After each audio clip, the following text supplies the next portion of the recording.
la baie du Sado, à 30 km de Lisbonne, tout près de la ville de Setúbal, l'huître portugaise renaît de ses cendres. Depuis une quinzaine d'années, certaines salines du fleuve ont été transformées en parc à huîtres. C'est dans cet écrin de verdure, à la biodiversité unique, que Célia Rodrigues, 53 ans, a fait un pari fou en 2006, réintroduire l'huître portugaise. Nous sommes dans la réserve naturelle de l'estuaire du Sado. C'est un endroit très beau et très riche. Les oiseaux viennent y pondre et les poissons également. Un lieu idéal pour la production d'huîtres. L'estuaire du Sado est l'endroit qui possède la plus grande concentration en eau douce de toute la péninsule ibérique.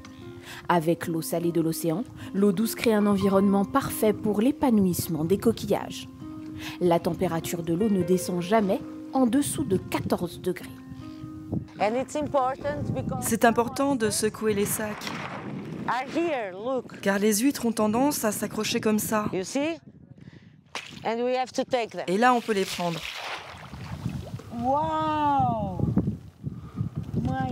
Waouh, mon Dieu! Elles sont tellement jolies. Elles sont là depuis une semaine. Regardez comme elles ont grossi. Vous voyez ce coquillage? Elles sont là depuis 10 jours. Je suis très contente. Célia travaille avec son compagnon Ivo, qui a complètement changé de vie pour rentrer vivre au Portugal.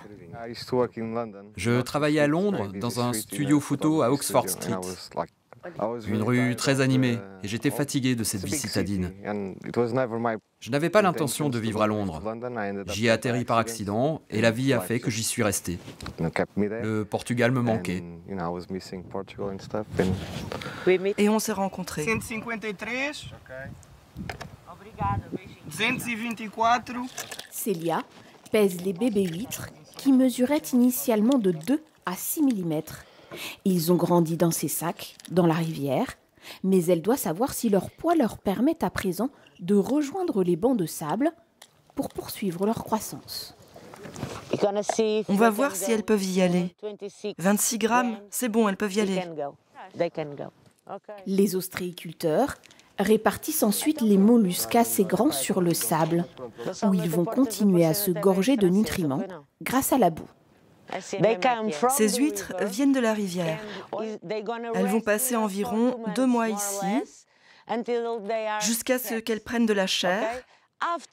Après ça, on les ramasse une par une, comme ce que les employés sont en train de faire au milieu du bassin. Une renaissance inespérée de la filière au Portugal, qui compte 204 ostréiculteurs comme Célia aujourd'hui. Mais cette filière a bien failli disparaître.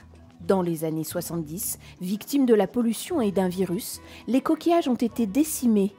Setúbal emploie pourtant 4000 personnes à l'époque.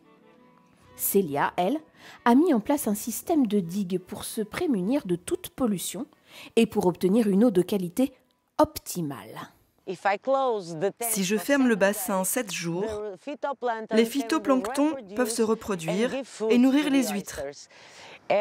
Ils sont très calmes pendant 7 jours. Ils ont de l'eau et les 7 jours suivants, l'eau va et vient. Une fois arrivées à maturité, les huîtres sont lavées et vendues en bourriche, aux restaurants, aux particuliers ou partent à l'exportation. On les sélectionne d'abord par taille. Numéro 1, numéro 2, numéro 3, numéro 4. La différence entre ces huîtres, c'est la taille et le poids. C'est ce qui détermine le prix. Je vais goûter.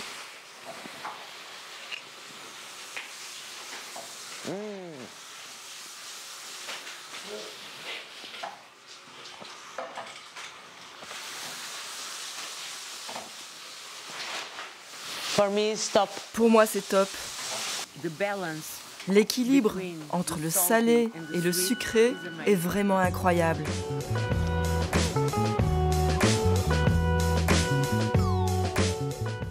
Célia produit 25 tonnes d'huîtres par an et les restaurants du coin en raffolent. Olá, está tudo bem, Célia? Oui. André et son épouse française ont ouvert leur restaurant il y a 2 mois. Leur carte propose les huîtres de Célia. Ces dernières années, ces fruits de mer sont devenus un incontournable pour les restaurants du pays. J'adore cette variété. Elles font 70 à 80 grammes.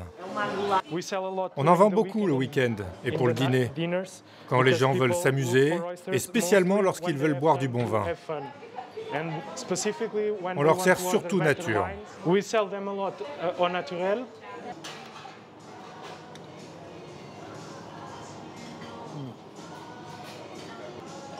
André ne peut plus s'en passer.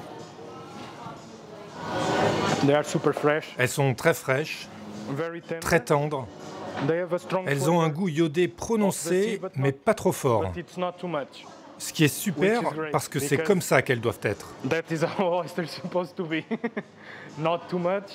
C'est le parfait équilibre en termes de saveur.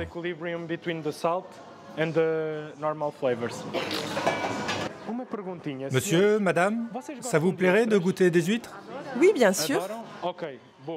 Même si manger des huîtres ne va pas de soi dans la culture portugaise, de plus en plus de clients comme ce couple se laissent tenter.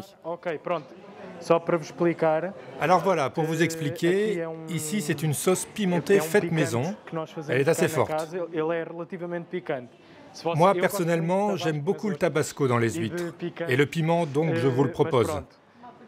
Beaucoup de clients aiment ça. Ici, vous avez les vraies huîtres portugaises, les angulata. J'aime beaucoup, vraiment beaucoup. Elles sont bien fraîches, alors juste avec un peu de citron, c'est délicieux, j'adore. C'est très très bon, on vient assez souvent manger ici à Setúbal. Il y a beaucoup de choix et c'est très savoureux. Par rapport à la France, je pense que les huîtres continuent d'être un produit de coût assez élevé au Portugal, relativement au salaire moyen et au salaire moyen français. Donc c'est vrai que ce n'est pas un produit que tout le monde peut se permettre de manger tous les jours. Pourtant, l'huître portugaise a de beaux jours devant elle. Aujourd'hui, les ostréiculteurs du pays en produisent plus de 2000 tonnes par an. C'est 20 fois plus qu'il y a 20 ans. Célia, seule ostréicultrice propriétaire de son entreprise, travaille elle aussi, sans relâche, 16 heures par jour pour augmenter sa production et vendre un jour les huîtres en vrac. Un travail plus rentable qui lui permettra de pérenniser son activité.